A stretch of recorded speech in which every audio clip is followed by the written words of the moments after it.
the robe again. So I think we can truly say about the Corla's gown, which by the way was the subject of a freedom of information request during the course of the year. Somebody wanted to know what it had cost and how much its dry cleaning cost.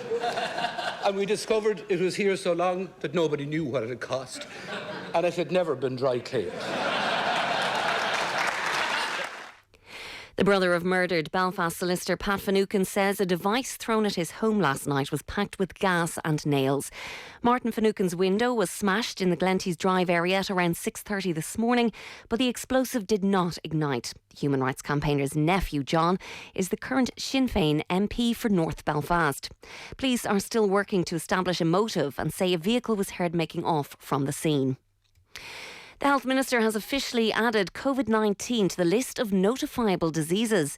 This means medical professionals who come across a case of coronavirus must pass on patient identity to the HSE. So far, there have been 75 suspected cases of coronavirus in Ireland, but all have turned out to be negative. Dozens of appointments for visually impaired people across the country will be cancelled tomorrow. Hundreds of public sector staff in home care, dementia and other areas are going on strike over pay. And the National Council for the Blind of Ireland says many of its services will be called off tomorrow as a result. But the organisation's chief executive, Chris White, supports staff who are going on strike. It is a disgrace that they've been discriminated by the HSE in refusing to restore their pay from 2010. It's an absolute disgrace. And a former advisor to the US President has been sentenced to 3 years and 4 months in prison. Roger Stone was convicted in November of lying to Congress and tampering with a witness. The Justice Department originally recommended a term of 7 to 9 years, which Donald Trump called unfair. That's it for now. We'll have more in an hour. News Talk Weather. Thanks to the AA. You can find our lowest car insurance price online, guaranteed. Some wintry showers expected this evening, bringing a mixture of rain, hail and sleet, especially across the north and west of the country. There will be some snow settling on higher ground. Temperatures are set to fall to between 2 and 5 degrees. Now you're up to date on News Talk. Off the ball. This is News Talk. And you're very welcome along this Thursday evening to Off the Ball. We have a pretty packed show coming up tonight. Plenty of Europa League action ongoing at the moment. Manchester United 1-1 in Brugge. Having fallen behind, we'll keep you up to date with all the scores there. We're going to get the thoughts of John Giles and Daniel McDonnell in terms of what's going on in football. We're going to talk about Harry Gregg, and I actually want to put out a question out there. There's a little bit of confusion as to, did Harry Gregg play for Dundalk or not? Because I've read an obituary that states that he did, but I've spoken to a Dundalk historian who doesn't think that he did, so I'm putting that one out there. As well as that, we've Brian O'Driscoll in studio, and Galway United manager Alan Murphy will be on around about 9:15, and there is no connection whatsoever with that. Hold on a minute. And the fact that I'm a Galway United fan. That is because the first division of the League of Ireland, the second tier, returns tomorrow, and Galway United are backed by the Comer brothers, who are among the 17 members of the Irish billionaire list. Richie. So let's have this right. Yes. Your night in the big chair, you're inviting big chair. Your TV husband, Dan McDonnell, is going to be in along with you. This is it. And also the manager of the team you support. Your hometown team is coming on. I'm not saying that this is an easy number for you, Johnny. But come on. To paraphrase Homer Simpson, I'm not going to lie to you, Richie. I'm just not going to lie to you. No, we tried to get some Premier Division guests on, Cliona, but it's that time of the season where... me. No, we're always going to get you on. Cliona Foley's in the middle seat. No, we're trying to get some Premier Division guests, but they've gone into that kind of Gaelic games mode of just shutting up shop. Not talking that time of the season where they're like, no, it's only a game or two in, you know. Early days, don't want to be, in the media when... Speaking to the media has affected their performances so dramatically. Yeah, I kind of can see it. Some of them might be new managers, or, there are some new managers and they're like, I'm really focused on the game Friday night. My concern for the games tomorrow night is that there's an awful lot of rain due. What was your man in Adam and Paul? There's been an awful lot of weather lately. There has, exactly. Alan Murphy may or may not admit to it, but I do fear the Galway United game may not go ahead tomorrow. We shall see. There is talk of a lot of rain in Galway, but we'll see. Sligo Rovers, St Patrick's as well. I'll be keeping an eye on that. How are you keeping? Good, thank you. Good. What do you want to talk about?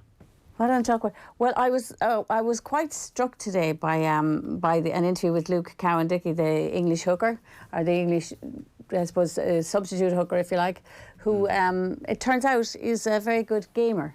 and apparently was number 26 in the world at Call of Duty, believe it or not. If you are an avid gamer, turn over the station now. No, you have a there's little no bit of a worry. break here. If you're an Cliona's avid just gamer, loaded the magazine. if you're an avid gamer, you're probably not listening to this now because you have far more important things to do. You wanted to hijack this sports show by talking about something that isn't a sport. Well, I was really interested in his comments because I thought they were so good. Because he said basically that remember now, this is a guy, he made 26 in the world at Call of Duty, and he was number 1 in something called Search and Destroy section of it. What right? is Call of Duty? It's like a war game, War isn't it? games, basically. Yeah, war games.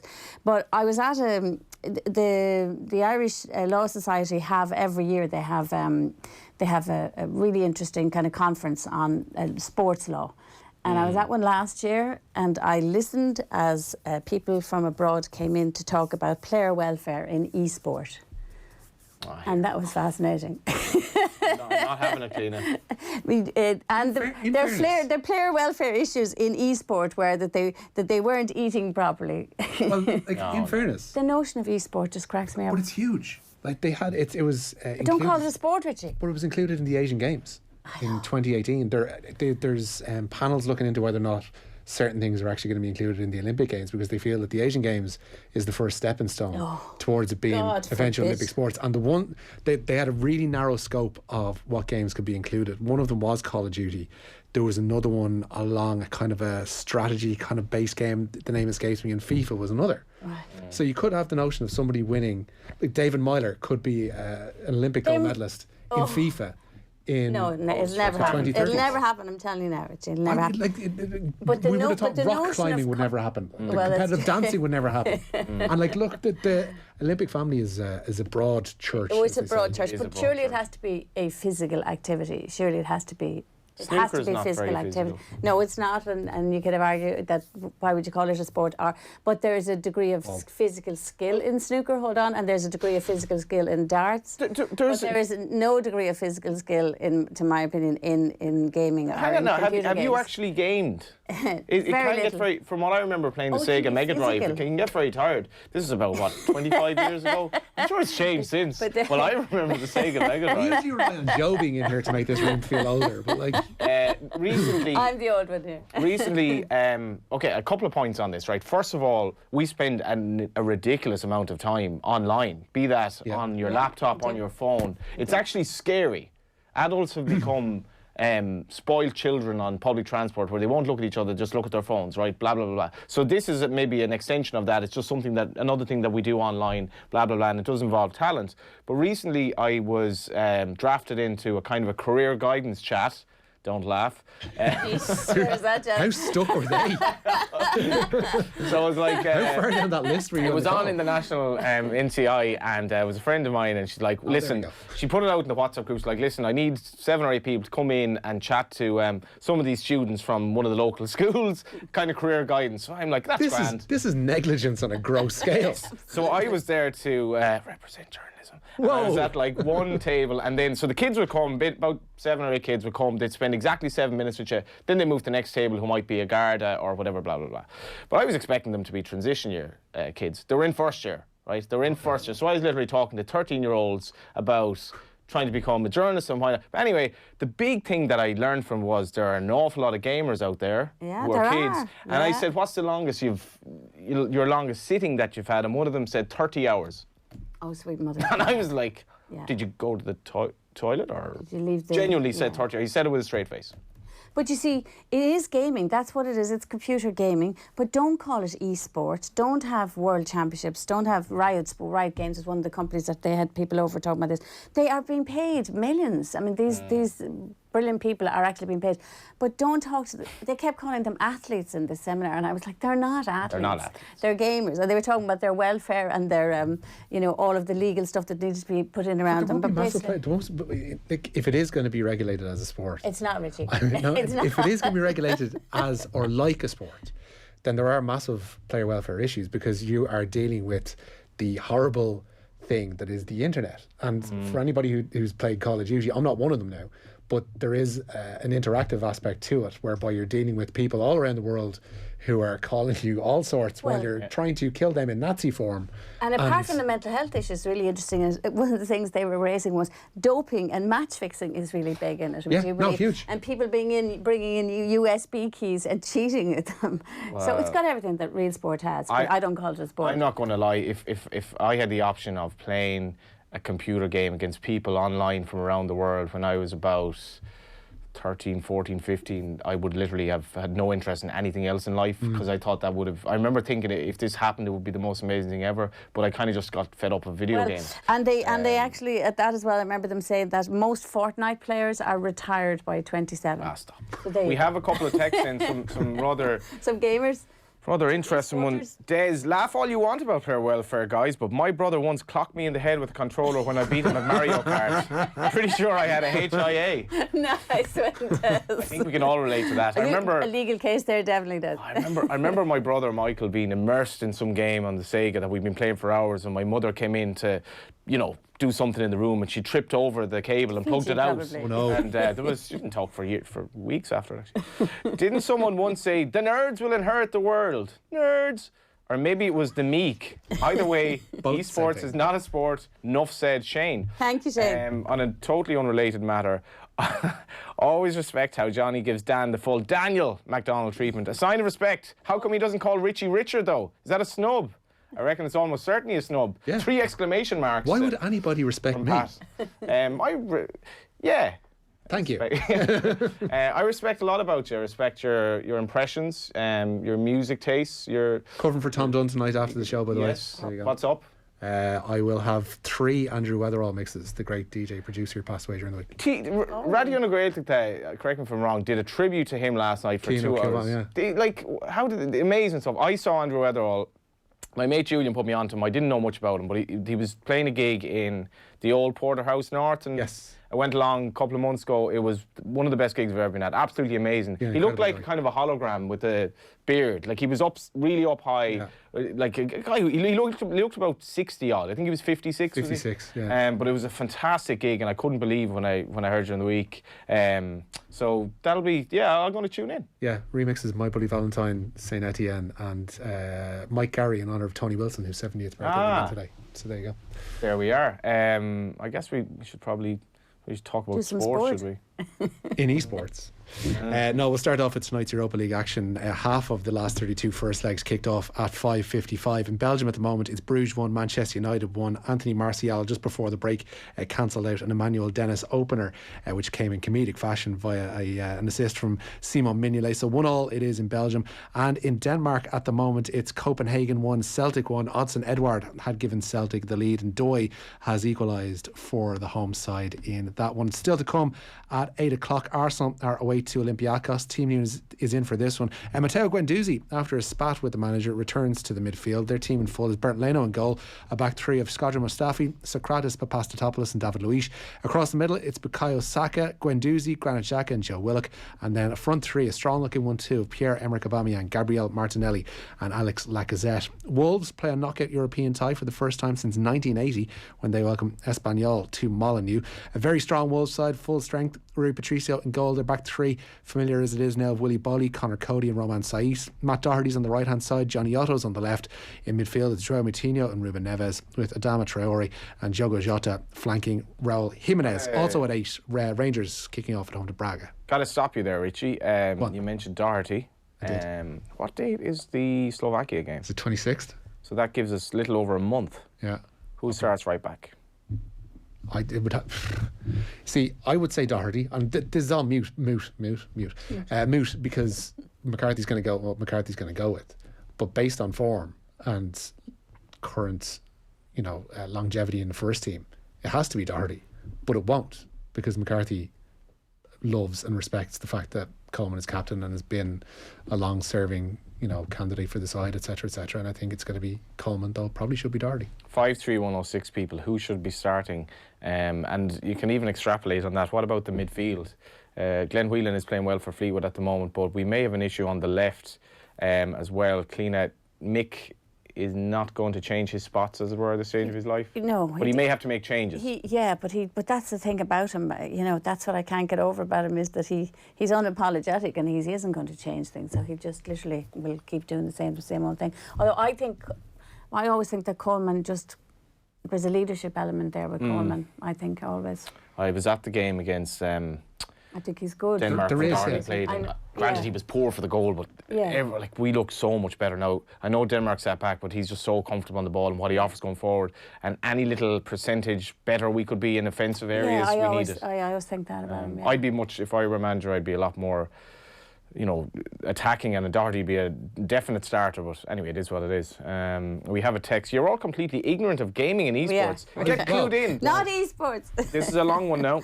Oh no. Get clued in about what it takes to play these games before ye knock it, implying you might be from the west of Ireland. Check out League of Legends Origins on Netflix for a nice introduction to it. And FYI, the League of Legends World Championships brought more than 100 million viewers, including a peak of 44 million concurrent viewers during the competition's final round on November 10th. How do you like them numbers? With 4 question marks. 4 is an interesting number. It's like... They're properly riled. Yeah. Text, how is gaming any different to archery, from Ed? Again, physical skill. There's a physical skill involved, isn't there? But it's very different. Huh? It's very different. 4 million at one time. It's extraordinary. The numbers are extraordinary, and it's the growth. It's a massive, massive growth area. My issue with it is it's not sport. That's all I'd say. Well, they're people not don't watch athletes, and I don't want to listen to lawyers telling me that they're athletes and all the. But it's all management speak. It's huge, and the really interesting thing, Karen Dickey was saying that actually, if you've got a good personality, you'll get loads of people following you. And he was saying, which I thought was really interesting. He also said he was injured at the time and didn't have a girlfriend, and that was responsible for how good he got. Modern life is crap. This sort of nonsense, really, Richie. But no, I have friends whose kids are big into gaming, massive into gaming. I mean, one of them has cleared out under her stairs and given him an office and put him in there. He's 14 and that's what he does. He's massive into it. Yeah. I had a couple of mates who, when they used to play Championship Manager, and if they got to the cup final, they'd wear a suit. No. You don't know those, but you still talk to them. One of them's moved away abroad, actually, thankfully. A couple of mates. One of them's a Bowes fan, actually.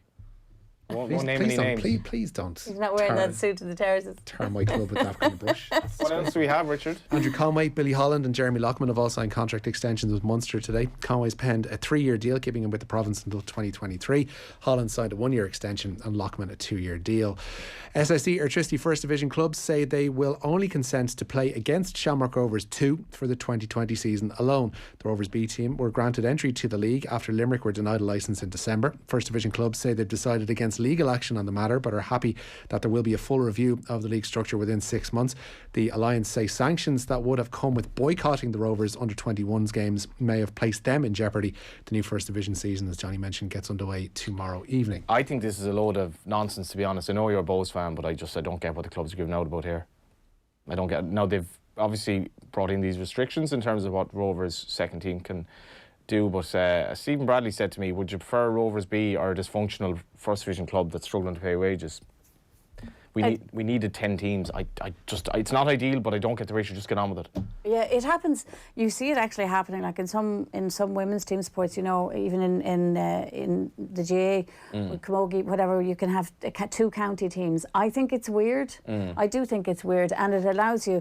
I don't know what's the story with League of Ireland. Can they move up? They will have. Are they absolutely severe restrictions? They'd have a set number of under. They say that it'll be almost exclusively a under-21 side. Yeah. Okay, well isn't that fair enough if it is only an under-21 side? The second Shamrock Rovers team will play in Tala, which is the best stadium in the League of Ireland, and lots of players would like to play in that pitch in Tala. There'll be a well looked after squads. They'll be a good team. They won't be bottom of the table. You look at some of the other basket cases that are in the League of Ireland, I just don't get it. Get on with it. And you're giving the First Division clubs then a chance to play in Tala as well. Absolutely. Exactly. And I'm told that there's going to be a third tier next year in which there could be a scatter of second teams. Now, I would be in favour of that as well, but anyway, time will tell. The one thing I think is weird about it is Shamrock Rovers 2. Is that what they're going to call them? It's a kind of a weird thing, isn't it? Apparently, from what I've heard, they weren't able to use Shamrock Rovers B. Now, what reasons behind that, I'm not too sure. Right. But they weren't allowed to use Shamrock Rovers B. They had to go along with Shamrock Rovers 2. It's very odd, isn't it? I am not looking forward to reading the scorelines. That's what I'm thinking as well. Here we go. Down the line with this texture has settled the debate on what constitutes a sport or where that threshold lies. Right. Okay. I guarantee they haven't actually settled the debate. Come on. Wow. They're going to have a go What do at you darts. think? I'm going to have a go at them. What do you think it's going to entail? They say that you have to wear different shoes for it, I bet you. Wear a uniform. Wear a uniform, wear shoes is sometimes the argument as well. Yeah, I guess so. But I mean, you have to wear a uniform to, serve chips. There are other things to worry about, I suppose. Please don't talk about chips, I'm starving. Paris Saint-Germain president Nasser Al-Khelaifi has been charged by Swiss authorities in connection with a bribery investigation. Al-Khelaifi was charged with inciting former FIFA Secretary General Jerome Valk to commit aggravated criminal mismanagement. Valk has also been indicted with accepting bribes and the falsification of documents. The charges relate to the awarding of TV rights for the 2026 and 2030 World Cups to beIN Sports. Al-Khelaifi's charges have nothing to do with his PSG ownership, and he of course denies any wrongdoing. Roger Federer, meanwhile, hopes to be back from injury in time for Wimbledon. The 20-time Grand Slam winner has undergone knee surgery in Switzerland, and he'll miss the French Open along with a clatter of other tournaments as well, including Indian Wells. Federer says his doctors are confident of a full recovery. I should mention that Pepsi Max is a proud partner of the UEFA Champions League, and on the 29th of February we have an off-the-ball roadshow at the Aviva Stadium featuring Stilian Petrov, Jason McAteer, Brian Kerr, Stephanie Roach and David Myler, the aforementioned, and a special guest, the Champions League trophy itself. And if you want to be there, get your tickets now at offtheball.com/events, and it is all with thanks to Pepsi Max, maximum taste, no sugar, # for the love of it. Thank you for that, Johnny. Elsewhere today, Rory McIlroy and Graham McDowell both began their WGC Mexico Championships just before 6. They've had contrasting fortunes so far. McIlroy is 2 under par through his first 5 holes, but McDowell, who began on the first, he's currently 3 over par. He's also played 5 holes. It will be 7:15. It's just, in fact, gone that Shane Lowry is playing the first. The early lead there is held jointly by a group of players on 2 under par, among them McIlroy, as well as Bubba Watson and Tyrrell Hatton. Elsewhere today, in Munster, in GA news I should say, semi-final with Cork awaits either Clare or Waterford in the Air Grid Munster Under-20 Football Championship tonight. They meet in the rearranged quarter-final in Milltown Malbay from 7:30. That one held over from yesterday due to the weather. Well, New York have reportedly been denied entry to this year's Tier 2 Football Championship. Last month, senior selector Johnny Glynn told Off the Ball that they'd applied to take part in the inaugural edition of the competition. The Exiles have never been outside of the Connacht Championship, but the 42.ie say this evening that the former New York chairman Larry McCarthy says they've been denied entry by the GEA, but will hope for inclusion come 2021. I was at New York and Leitrim a few years ago, and what a Gaelic cracking Park. day out. Were you there, Cliona? Yeah, I may actually have played in Gaelic Park many years ago. You either did or you didn't. I did. What was the occasion? Yeah, just club game up there, whatever. Wow. Yeah. But sure, everybody played it. So everybody who's ever played kick the ball has played in Gaelic Park at some stage. Yeah. But that was before it was redone. That was in the old days when it was like a desert. Yeah, exactly. What I loved about it was it basically kisses a railway line. Yeah, it's a great vacation. The train there's literally just a train that's stationary. It's like as if the train driver stopped the train to watch the game. Right, yeah. The train is right there, just a big train overlooking the game. And then after the game, nobody leaves, everyone just parties. Especially the game I was at went to extra time. Well, I think in recent years it's absolutely and the difficulty for the home team say that it's actually just trying to keep your concentration while all that stuff is going on, because there's always barbecues and all kinds of stuff. It's like a big tailgate party around it recently. Yeah. I mean, I think it's an interesting thing. If they have the money and they want to come and compete in the second tier, then I don't see why they shouldn't in some ways. If they're going to be in the championship, then why not let them? But obviously give them a chance to win a game as well. The problem is that people are being paid to go over there. Money has to go into bringing them over there. So unless they're willing to come back over. They said they were, like in Johnny's interview, it was with Ger, it's middle of January. They said that they were, willing to come over. Yeah, that's what I thought as well. Pointed to do that. Yeah. Larry McCarthy actually is the next great. I have something in common with him, Johnny, just to let you know. What's that? We both studied PE in Thomond College. He's originally a PE graduate from Ireland, and he went to Thomond, and then he's ended up in America, and obviously he's running for he's one of the candidates for the You studied PE and ended up being a journalist. Yeah. How did that work? I did PE in English and then decided I'd try and do something else with it. I taught for years and then went back. Yeah. Lovely. Yeah, went back and did postgrad. So God knows there's lots of ways of getting into this. And many ways of getting out as well. Richard? Really? Yes. Oh, yes. Just, you said that very pointedly, Richie. Touch wood. Brighton boss Graham I'm going to Potter. finish with Richie now. Brighton boss Graham Potter doesn't want to dehumanise his players after a video emerged of some of them inhaling from balloons during the club's winter break in Spain. Republic of Ireland defender Shane Duffy was among those caught on camera. Pascal Gross, Leandro Trossard and Ali Reza Jahan Bahaksh joined Duffy, although it's not known what, if anything, was in the balloons. Potter, rather maturely in his press conference today, says they've dealt with the matter internally, but the players don't deserve much more criticism about it. I think they're having time together.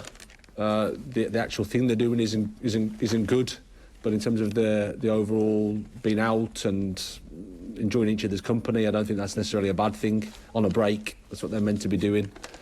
I think we need to be careful not to dehumanise people just because they're Premier League players or celebrities. They're on their holiday, but at the same time we were working as well. So.